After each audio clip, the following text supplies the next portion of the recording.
Hello guys and girls, my name is Purple Hatman and welcome back to the third video in my series where I'm talking about every major Incredible Hulk story I have read. So in the first two videos of this series we talked about the introduction of the Red Hulk, and thankfully that was quite a linear story. It was simply one issue after the other, there's the run, okay it's done. This video is the one where we're going to jump off the rails a little bit, because in this video we're going to be covering 4 different stories. 2 of these stories I would consider as essential reading. One of them is 99% just fun and 1% crucial information, and the other one is pretty much 100% just for fun because I'm not even sure that it's canon. My Incredible Hulk story playlist will be linked down in the description if you want to check that out. Please leave me a like and a comment if you enjoy the video, subscribe if you want to see more, and let's begin. So we're going to begin with the story that is just a bit of fun. This story was called Love and Death, and it opens with the Hulk and his first wife, Jarella.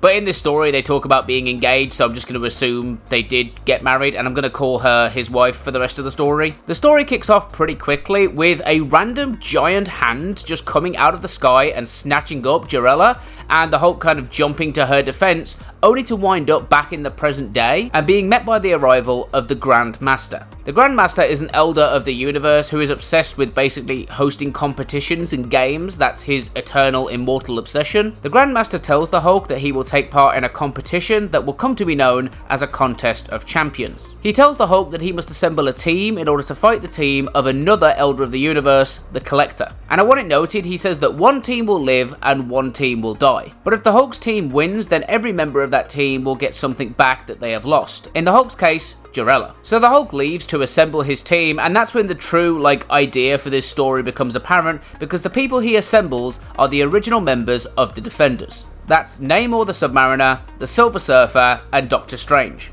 The only thing to keep in mind about this is that these characters are actually taken from different points in the time stream. So this is all before they actually assembled as the Defenders for the first time, and before a lot of them even met each other. That's why the Silver Surfer and Namor just don't know who the Hulk is. So this story is just kind of an excuse to go, hey, what if we got these fan favourite characters and put them together, but they didn't know who each other were, and they had to work as a team. Once the Hulk gathers the Defenders, he is then met by the arrival of the Collector's team, which is led by the Red Hulk, and he's calling the team the Offenders, because they tell really racist jokes. I'm joking, it's just the opposite of the Defenders. The Red Hulk's team is obviously the Red Hulk, Baron Mordo, Terrax, and Tiger Shark. So literally just equal opposite versions of the Defenders team. So all the heroes get paired with their opposite villains and descend into arenas to fight it out. The fights themselves are pretty cool, but nothing really terribly important happens. Doctor Strange is against Baron Mordo, Tiger Shark is against Namor. The fights go as you would expect, with a couple of cool scenes, to be honest. It is enjoyable to see these things play out, especially because the Silver Surfer doesn't know who Terrax is. So he just says, you know, who are you? Why do you have the power cosmic? And Terrax has to tell him about his future, about how he will betray Galactus, and Terrax will become Galactus' new herald. The fights between these characters are pretty cool, but it all does come down to the Red Hulk versus the Green Hulk. It's also worth mentioning that Bruce Banner's mind is put in control of the Hulk's body again, so he's very intelligent when he fights. Eventually the Elders decide to throw in curveballs because all the people are too evenly matched and they need to spice things up. Baron Mordo and Doctor Strange are met by the arrival of Galactus. Tiger Shark and Namor are basically captured by Dormammu, and in what I consider to be an absolutely hilarious twist, Terrax and the Silver Surfer are brought to heel by the Psycho Man, a really C-list villain who, as far as I understand it, can just force people to experience negative emotions with a machine he has. And that's basically it. The most famous thing Psycho Man has ever done is he is the reason that Deadpool in Deadpool Kills the Marvel Universe goes off the rails. But that's the only thing this character has ever done and appear in this story. But if the Psycho Man wasn't shocking enough, the next shocking thing that happens is that before the Red Hulk and the Hulk can be thrown their twist, the Red Hulk grabs a spear that they've been using to fight with this whole time, outmaneuvers the Hulk, stabs him through the chest, and kills him. That's right, the Red Hulk just literally killed the Hulk outright. He's dead, and confirmed to be dead by the Elders of the Universe. The Red Hulk declares himself, quite rightly I think, to be the winner. The Hulk's body is taken into the collection of the Collector, and the Red Hulk is told that he can either stay here or he can rejoin the current fights going on. And now we're getting into the real reason why I wanted to cover this story. Because obviously the Red Hulk does step back into the fights, and the first people he visits are Terrax and the Silver Surfer. The Red Hulk appears, walks up behind Psycho Man, rips off his head, crushes him, before taking the axe of Terrax, murdering him by cutting his head off, and then killing the Silver Surfer by absorbing his power cosmic and snapping his neck. The Red Hulk then takes the Silver Surfer's surfboard and hilariously flies through space screaming, "Most fun I've ever had with my clothes on." He then arrives to Tiger Shark and Namor, where he proceeds to use the power cosmic to incinerate them both, before flying through Dormammu's head, which I don't think injures him much, but it's just kind of a cool scene to see. Last but not least, the Red Hulk flies up to Galactus, who is currently holding Doctor Strange and Baron Mordo, and again incinerates them both without a second glance. He then unbelievably throws the Silver Surfer's corpse into Galactus' hand to poke fun at him. The Red Hulk does actually threaten Galactus here, but that ends just the way you'd expect. Galactus takes back the power cosmic from the Red Hulk, blasts him, and sends him hurtling down back at the feet of the Elders of the Universe. Earlier in the story, we are told that Galactus is aware that the Elders of the Universe are doing this and is choosing to let it play out. But after what the Red Hulk just did, he says that he's coming after the Elders of the Universe and even they can't stop him. Obviously, the Elders are really pissed at the Red Hulk for causing this controversy and setting Galactus on them. And that's when the logic of the story really takes a turn, because the Red Hulk quite rightly says that it doesn't matter, he won the game, he gets the prize. To which the Elders say, actually, no, death is subjective, and then bring the Defenders back to life as if nothing happened. How this is fair or why it's reasonable, I have no idea. Obviously, just changing the rules to suit them makes the Red Hulk really angry, so he actually jumps up and apparently beats the Collector, an Elder of the Universe, to death with his bare hands. The Green Hulk eventually comes up behind the Red Hulk and puts him through a mountain with one punch. The Hulk then turns around to the Collector and is like, hey, I won the game, I get my prize, which, yeah, sure, that seems fair. The Collector tells the Hulk that his agreement was with the Grandmaster and not him, so he actually doesn't have to honor the agreement. But then the Hulk threatens him and he kind of just says, okay, fine, have what you want. You want your wife back? Here she is. And then teleports seemingly her dead body into his arms so that he can cry over it. Which is a real douchebag move. I mean, imagine teleporting your dead girlfriend into your arms. The Collector then apparently disbands everyone, teleporting them all back to their own time with no memory of what's happened. But the story does end with the Red Hulk basically saying to the Green Hulk that he deserves to be heartbroken and that's just how he left him, which at the time did give us a clue into his identity. Like I said at the beginning of the video, this is the story that I'm not even sure is canon because, to my knowledge, it is never ever mentioned again. I am not aware of a single reference to this story or anything that happens in it anywhere. It really reads like a what-if story, but it isn't an official what-if story, so I just have no idea how it exists in the canon. This next story is the one that is 99% just a bit of fun, but 1% relevant information. But before I talk about the story itself, I do need to insert a bit of crucial timeline information here. Now, between the end of the introduction of the Red Hulk story, which we finished covering in the last video, and the part where this story picks up at the present day, the Hulk's son Scar arrives on Earth. The Hulk's son did survive the death of his mother thanks to her intervening with her powers, and he has had his own solo story which covered him basically growing up on Sakaar. It just kind of involves barbarians and eventually the Silver Surfer, Galactus, and the destruction of Sakaar. Scar has a confrontation with Galactus at the end of that story which involves him being banished to Earth, and that's basically the whole plot. On Earth, Scar does come into contact with the Hulk, but it's like the childlike savage Hulk, and Scar stabs him in the chest with his sword and says that this isn't his father. He wants to fight the intelligent green Scar version of the Hulk, that's who he wants to kill. Like I say, I'm actually not 100% sure that did take place in between these 2 points, but it's as near as I can tell the only opportunity of lost time, because the end of this story basically leads directly into the next one, and after that story, it's basically impossible for that to have taken place for reasons that will become very clear. So yeah, the Hulk's son Scar is now on Earth. So like I say, this story actually begins with a flashback with Bruce Banner still in Gamma Base, before he broke out during the introduction of the Red Hulk story. And Bruce Banner has a bunch of information given to him by Thunderbolt Ross and Doc Samson about the Red Hulk and everything they know about him so far.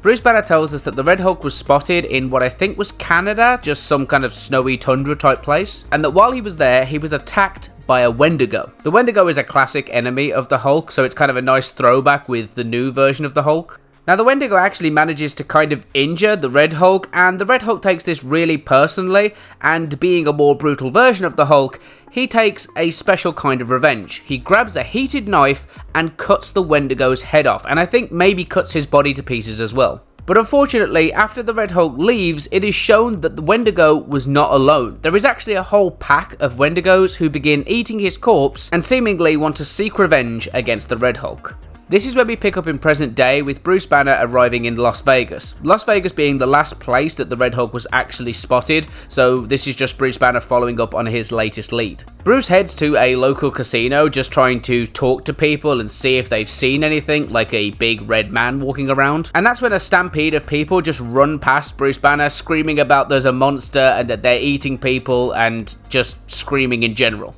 Bruce then walks into the casino only to see that he is not the only one that has tracked the Red Hulk to Las Vegas. The Wendigos also have. Obviously Bruce Banner turns into the Hulk in order to fight these Wendigos, but he does not turn into the green version of the Hulk. He instead turns into the Grey Hulk, Joe Fixit.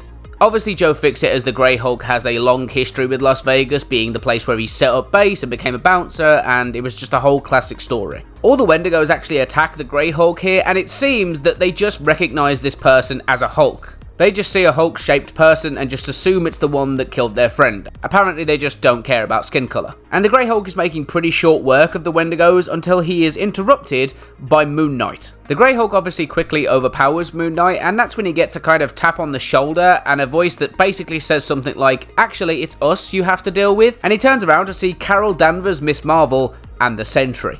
This is actually the first time that the Sentry and the Hulk have seen each other since the end of World War Hulk, and I love that they don't really make a big deal of it. It's this kind of nature that they're just going to draw a line under World War Hulk and move on. Both the characters and the writers, I think, just focus on what's happening now and forget about the past. All four of them kind of have a little bit of a conversation before Miss Marvel, for some reason, takes the opportunity to beat up the Grey Hulk. She even says, like, the Grey Hulk is not as strong as the Green Hulk, so I don't get to show off that much, but I'm going to now. And things get much worse. Because when the Grey Hulk takes too much damage or becomes too angry, he reverts into the Green Hulk.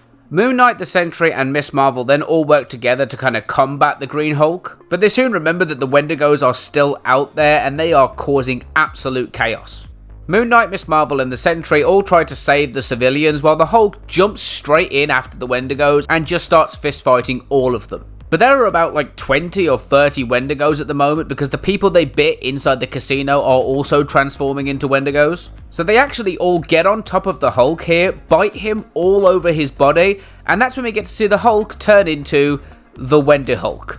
Which, if you didn't guess from the name, is just the Hulk as a Wendigo. He's now bigger, meaner, and trying to eat people.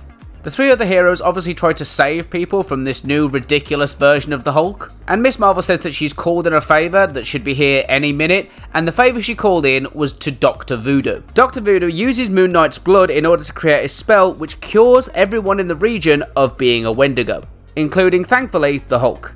You actually see the Wendihulk turn into the Green Hulk, turn into the Grey Hulk, turn back into Bruce Banner, and Bruce Banner quickly scarpers away.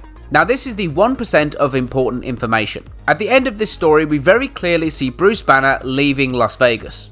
But he doesn't make it out of the city. Because between the end of this story and the beginning of the next one, Bruce Banner is captured. And that is very important information.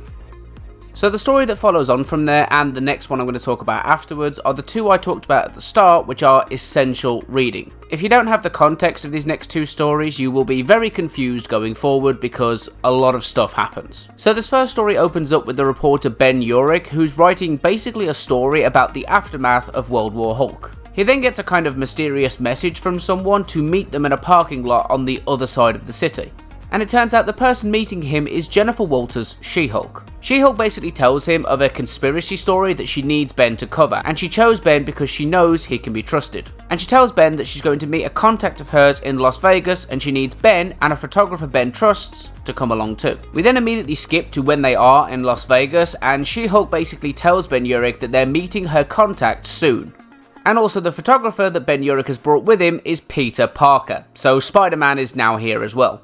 We're then shown that She-Hulk's contact is Doc Samson. Now if you remember, Doc Samson is not a good guy at the moment. He is secretly a villain, but nobody else here knows that. Ben Urich and Peter Parker are then told to dress like AIM agents, given these yellow jumpsuit beekeeping type things, and they all descend into the sewers to go and investigate something.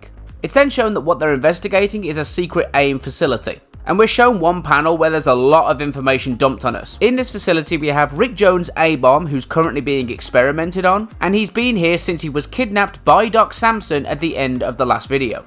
We also see MODOK is here, as well as Thunderbolt Ross, and most importantly, in a kind of vat filled with green liquid, we have Bruce Banner, who's been here since he was taken at the end of the last story. And the last thing to mention is that there is a gamma reactor in this lab, so it's filled with gamma radiation and they're using it in their experiments. We then switch over to our main cast of people who are watching all of this take place from inside a vent. Doc Samson starts giving all the details of what's been going on and everything he's discovered, which seems to be way more than he knew before, and She-Hulk actually asks him, "Why didn't you tell me this before we got here?" And that's when Doc Samson admits that he's been mind controlled and also that he wouldn't let me. And that's when Doc Samson disappears and his evil personality Samson emerges. Samson and She-Hulk start fighting and they actually burst out of the vent into the middle of the lab, something which throws MODOK completely off guard. And that's when we're shown that the Red Hulk is here and he starts to basically go after Ben Urich, but he's interrupted by Spider-Man. Spider-Man and the Red Hulk actually have a brief fight, which is kind of entertaining and kind of shows this highlight of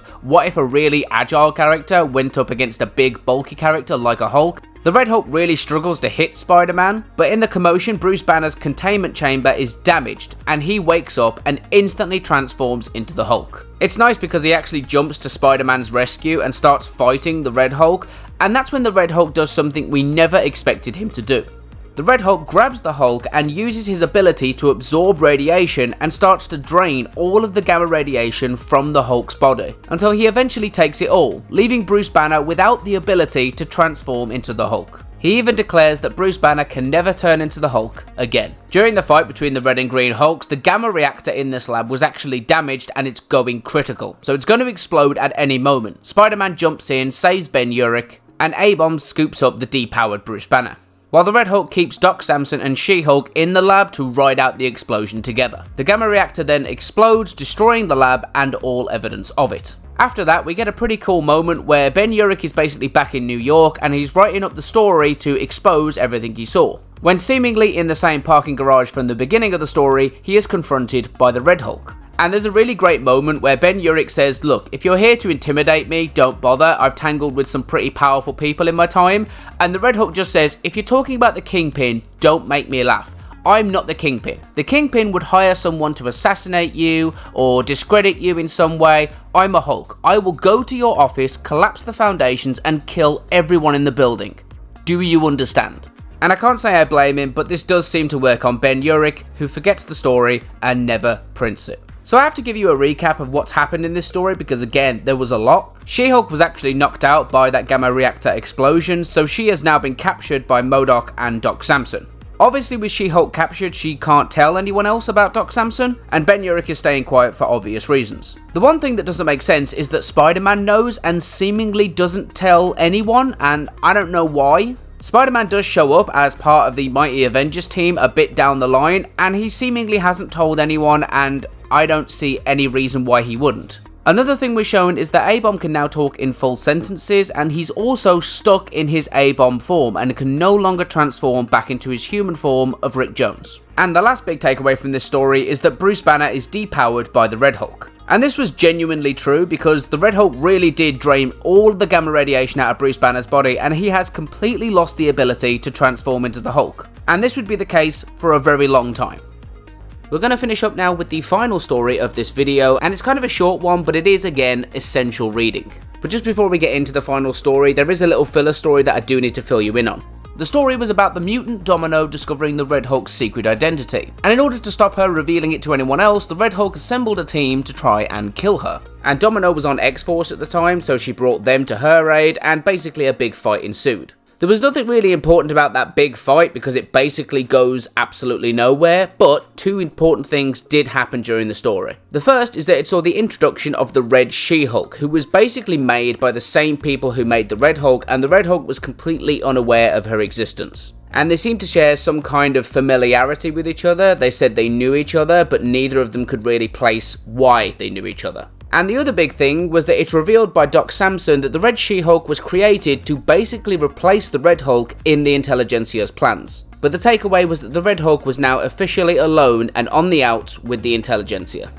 Getting into this final story properly now, it actually opens up similarly to the way the introduction of the Red Hulk story opened up, with Doc Samson describing a battle that has taken place. And he's basically describing how someone launched a surprise attack against the Red Hulk, and this person really caught them off guard. Whoever this was planned this attack down to the second. They drugged the Red Hulk, they hit him when he was vulnerable, when he was weak, and they managed to catch him by surprise, which is not an easy thing to do.